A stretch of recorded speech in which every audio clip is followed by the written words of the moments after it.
కాక్రాపారా అణు విద్యుత్ కేంద్రం గుజరాత్ స్థాపించిన సంవత్సరం 1993 మే 6. రియాక్టర్ల సంఖ్య 2.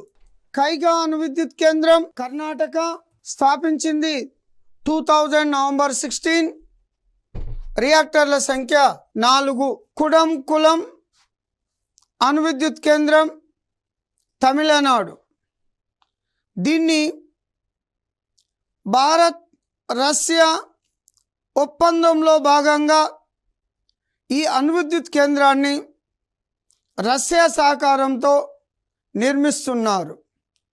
ప్రతిపాదనలో ఉన్న రియాక్టర్ల సంఖ్య 6. ఒక్కొక్క రియాక్టర్ కెపాసిటీ 1000 మెగావాట్స్. ప్రస్తుతానికి 2 రియాక్టర్లు నిర్మాణం పూర్తయి విద్యుత్ ఉత్పత్తి కొనసాగిస్తున్నవి. ఒక్కొక్క రియాక్టర్ కెపాసిటీ 1000 మెగావాట్లు. అంటే ఈ ఒక్క అణు విద్యుత్ కేంద్రంలోనే 2000 మెగావాట్ల విద్యుత్ ఉత్పత్తి అవుతుంది. దీన్ని రష్యా భారత్ సంయుక్తంగా నిర్మించడం జరుగుతుంది.